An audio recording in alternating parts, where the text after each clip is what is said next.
Hello everyone, आपके अपने YouTube channel एक्समार्ट channel पर स्वागत है। फ्रेंड, आज के इस वीडियो में हम बात करने वाले हैं फिजिक्स के मोस्ट बीबीआई ऑब्जेक्टिव के बारे में बात करने वाले हैं। ओके, जो कि आपके एग्जामिनेशन में बार बार रिपीट होते हैं, वही क्वेश्चन आज डिस्कस करेंगे जो कि आपके एग्जामिनेशन में बार बार पूछे जाते हैं। चलिए हम वीडियो को स्टार्ट करते हैं। अगर आप चैनल पर न्यू है तो चैनल को सब्सक्राइब करके बेल आइकन को प्रेस कर लीजिएगा ताकि आने वाले वीडियोज़ का आपको नोटिफिकेशन मिल सके। चलिए हम देखते हैं फर्स्ट क्वेश्चन क्या है जो कि आपके एग्जामिनेशन के लिए काफ़ी महत्वपूर्ण होगा। जैसा देख रहे हैं आप, फर्स्ट क्वेश्चन आ गया है। फर्स्ट क्वेश्चन पूछा जा रहा है आपसे, हमारा सूर्य है, तो याद रखिएगा हमारा सूर्य क्या है, एक मध्यम तारा है। क्या है? एक मध्यम तारा है, तो ऑप्शन नंबर ए सही हो जाएगा। चलिए देख लेते हैं नेक्स्ट क्वेश्चन। नेक्स्ट क्वेश्चन पूछा गया आपसे, तारों के बड़े बड़े गुच्छों को कहते हैं। याद रखिएगा तारों के बड़े बड़े गुच्छों को जो कहते हैं ये आपको गैलेक्सी कहा जाता है। क्या कहा जाता है? गैलेक्सी कहा जाता है, यानी ऑप्शन नंबर बी सही हो जाएगा। चलिए देख लेते हैं नेक्स्ट क्वेश्चन। नेक्स्ट क्वेश्चन पूछा गया आपसे, हमारा गैलेक्सी की आकृति होती है। याद रखिए हमारा गैलेक्सी की जो आकृति होती है आपको सर्पिल होती है। क्या होती है? सर्पिल होती है, तो ऑप्शन नंबर सी सही हो जाएगा। चलिए देख लेते हैं नेक्स्ट क्वेश्चन।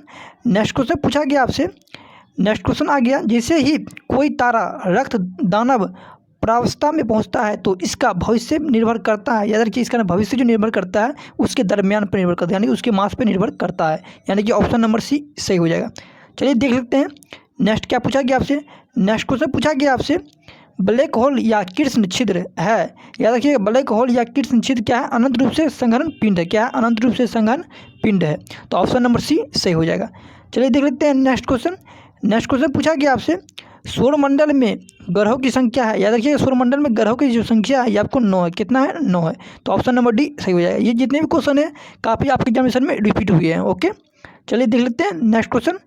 नेक्स्ट क्वेश्चन पूछा गया आपसे, सबसे बड़ा ग्रह है। याद रखिए सबसे बड़ा ग्रह जो है आपको बृहस्पति है। क्या है? बृहस्पति है। ओके, अभी तक वीडियो को लाइक नहीं किया तो लाइक जरूर कर दीजिएगा और शेयर कर दीजिएगा अपने दोस्तों के साथ।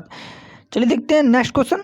नेक्स्ट क्वेश्चन पूछा गया आपसे, सबसे छोटा ग्रह है। याद रखिए सबसे छोटा ग्रह क्या है? प्लूटो है। क्या है? प्लूटो सबसे छोटा ग्रह है, ऑप्शन नंबर सी सही हो जाएगा। चलिए देख लेते हैं नेक्स्ट क्वेश्चन।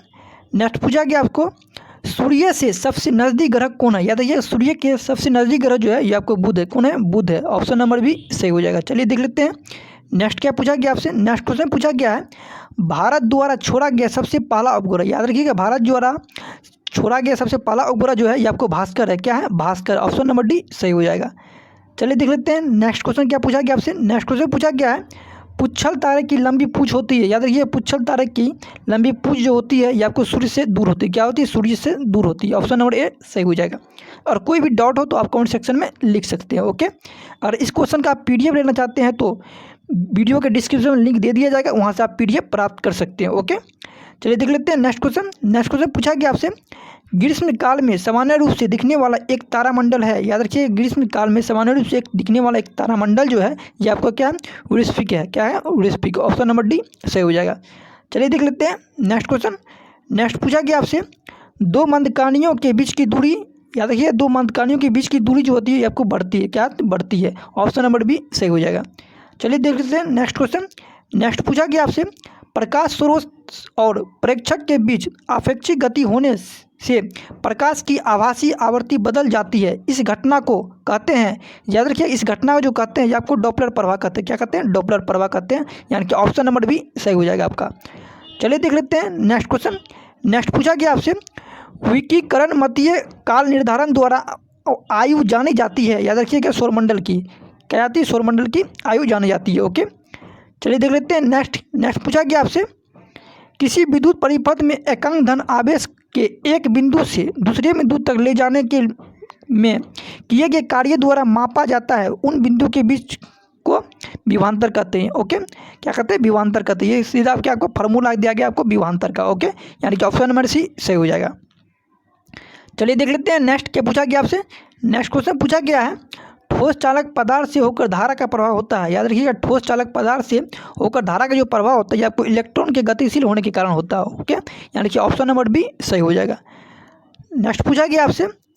नेक्स्ट क्वेश्चन आता है, ओम का नियम निहित है। याद रखिए ओम का नियम जो होता है आपको V बराबर आई आर होता है। क्या होता है? V बराबर आई आर होता है। ओके, इस ऐसे भी आपसे पूछा जा सकता है। ओके, यानी कि I बराबर V बटे आर। ओके, ऐसे भी आपसे पूछा जा सकता है। ओके, चलिए देख लेते हैं नेक्स्ट क्वेश्चन पूछा गया आपसे, विभवांतर मापने का यंत्र है। याद रखिए विभवांतर मापने का यंत्र जो है आपको वोल्ट मीटर है। क्या है? वोल्ट मीटर, यानी विभवांतर को मापा जाता है वोल्ट मीटर से, यानी कि ऑप्शन नंबर ए सही हो जाएगा। चलिए देख लेते हैं नेक्स्ट क्वेश्चन। नेक्स्ट पूछा गया आपसे प्रतिरोध का मात्रक होता है, याद रखिए प्रतिरोध का जो मात्रक होता है ये आपको ओम है, यानी प्रतिरोध मात्रक होता है ओम का होता है, ओम का मात्रक प्रतिरोध। ओके, चलिए देख लेते हैं नेक्स्ट पूछा कि आपको इलेक्ट्रॉन पर कितना आवेश होता है। याद रखिए इलेक्ट्रॉन पर जो आवेश होता है ये आपको कितना होता है 1.6 गुना 10⁻90 कूलम होता है। क्या होता है 1.6 गुना 10⁻90 कूलम होता है, यानी कि ऑप्शन नंबर डी सही हो जाएगा। चलिए देख लेते हैं नेक्स्ट क्या पूछा गया आपसे। नेक्स्ट क्वेश्चन पूछा गया है श्रेणी क्रम में संयोजित समान मान के 4 प्रतिरोधों के समूह का तुल्य प्रतिरोध 162 है। यहाँ पे टाइपिंग मिस हुआ, यहाँ पे 162 नहीं 160 है। क्या है 160 है। प्रत्येक प्रतिरोध का मान होगा, याद रखिएगा प्रत्येक प्रतिरोध का मान कितना है, 4 प्रतिरोध दिया गया है तो प्रतिरोध को 4 दिया गया है तो लिख दीजिएगा अब आर श्रेणी क्रम में क्या होता है जुटा रहता है। ओके, तो आर कितना 4 प्रतिरोध है, क्या हो गया 4 ओम हो जाएगा। क्या लिखेंगे 4 आर लिखेंगे। ओके, और क्या दिया गया आपको तुल्य प्रतिरोध का मान क्या दिया गया 160 दिया गया। क्या दिया 160 दिया गया, तो 160 लिख देंगे। ओके, काटेंगे तो कितना हो जाएगा 4 चौके 16, यानी कि 40 ओम आपका सही आंसर हो जाएगा। ओके, यानी कि ऑप्शन नंबर बी सही हो जाएगा। आपके एग्जामिनेशन में न्यूमेरिकल से भी क्वेश्चन आते हैं। ओके, चलिए देख लेते हैं नेक्स्ट क्वेश्चन पूछा गया आपसे ए और बी दो प्रतिरोध समांतर क्रम में जुड़े हैं तो समतुल्य प्रतिरोध होगा। याद रखिएगा ए और बी दो प्रतिरोध समांतर क्रम में जुड़े होते हैं तो समतुल्य प्रतिरोध पूछा गया, यानी कि प्रत्येक से कम होगा। क्या होगा प्रत्येक से कम होगा, यानी कि ऑप्शन नंबर डी सही हो जाएगा। चलिए देख लेते हैं नेक्स्ट क्वेश्चन पूछा गया आपसे 2 ओम 3 ओम 5 ओम और 6 ओम प्रतिरोध की 4 कुंडलियां को श्रेणी क्रम में जोड़कर 64 वोल्ट की एक बैटरी से जोड़ा गया है तो पहली कुंडली के सिरों पर विभवांतर होगा। याद रखिएगा 8 वोल्ट हो जाएगा। क्या होगा 8 वोल्ट हो जाएगा, यानी कि ऑप्शन नंबर सी सही हो जाएगा। चलिए देख लेते हैं नेक्स्ट क्वेश्चन। इस फॉर्मूला से आप निकाल सकते हैं। ओके, क्या हो जाएगा ओम के नियम से क्या होता है ओम के नियम बराबर होता है V बराबर IR होता है। क्या होता है V बराबर IR होता है। इस फॉर्मूला से आप निकाल सकते हैं। ओके, चलिए देख लेते हैं नेक्स्ट क्वेश्चन पूछा गया आपसे। नेक्स्ट आ जाता है समांतर क्रम में संयोजित 2 प्रतिरोध के समतुल्य मान होगा। याद रखिएगा समांतर क्रम में जब में संयोजित 2 प्रतिरोध के समतुल्य का मान जो होता है आपको दोनों प्रतिरोध के बीच होता है। क्या होता है दोनों प्रतिरोध के बीच में होता है, यानी कि ऑप्शन नंबर सी से हो जाएगा। चलिए देख लेते हैं नेक्स्ट क्वेश्चन। नेक्स्ट पूछा गया आपसे धारा मापने के यंत्र को कहते हैं। याद रखिए धारा मापने के यंत्र को जो कहा जाता है आपको एमीटर कहा जाता है। क्या कहा जाता है एमीटर, यानी कि ऑप्शन नंबर ए सही हो जाएगा। चलिए देख लेते हैं नेक्स्ट क्वेश्चन। नेक्स्ट पूछा गया आपसे विद्युत धारा की प्रबलता ऐसे मात्रक। याद रखिए विद्युत धारा की प्रबलता का ऐसे मात्रक जो होता है आपको एम्पियर होता है। क्या होता है एम्पियर होता है। ओके, यानी कि ऑप्शन नंबर ए सही हो जाएगा।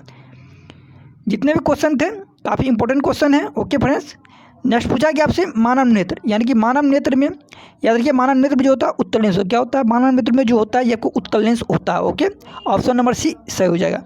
चलिए देख लेते हैं नेक्स्ट क्वेश्चन। नेक्स्ट पूछा गया आपसे सामान्य आँख के रेटिना यानी कि दृष्टि पटल पर बनने वाला प्रतिबिंब होता है। याद रखिए सामान्य आँख पर जो रेटिना पर जो बनने वाला प्रतिबिंब होता है आपको वास्तविक और उल्टा होता है। क्या होता है वास्तविक और उल्टा, यानी कि ऑप्शन नंबर सी सही हो जाएगा। चलिए देख लेते हैं नेक्स्ट पूछा गया आपसे विभिन्न दूरियों पर स्थित वस्तुओं के प्रतिबिंब को फोकस करने के लिए आँख के लेंस की फोकस दूरी निम्नलिखित में से किसके द्वारा परिवर्तित होती है। याद रखिएगा सिलियरी मांसपेशी के द्वारा परिवर्तित होती है। ऑप्शन नंबर बी सही हो जाएगा। चलिए देख लेते हैं नेक्स्ट पूछा गया आपसे मनुष्य की आँख वस्तु का प्रतिबिंब निम्न में से किस भाग पर बनती है। याद रखिएगा रेटिना पे बनता है। क्या बनता है रेटिना पे बनता है, यानी कि पूछा गया मनुष्य की आँख पर जो वस्तु का प्रतिबिंब जो बनता है आपको रेटिना पे बनता है। ओके, ऑप्शन नंबर डी सही हो जाएगा। नेक्स्ट क्वेश्चन पूछा गया आपसे नेत्र के उस गुण को जो भिन्न भिन्न दूरी पर स्थित वस्तुओं को फोकस करने में मदद करता है कहा जाता है। याद रखिए समंजन क्षमता। क्या कहते हैं समंजन क्षमता, यानी कि ऑप्शन नंबर सी सही हो जाएगा। नेक्स्ट क्वेश्चन पूछा गया आपसे। नेक्स्ट आ जाता है मानव नेत्र में रेटिना पर बनने प्रतिबिंब की सूचना मस्तिष्क को संचारित की जाती है। याद रखिएगा सिलियरी मांसपेशियों के द्वारा किया जाता है और पीठ बिंदु द्वारा और कर्निया द्वारा, यानी कि इनमें से किसी के द्वारा नहीं, यानी किसी के द्वारा नहीं किया जाता आपको। ओके, ये आपको किसी के द्वारा नहीं किया जाता। ओके, ऑप्शन नंबर डी सही हो जाएगा।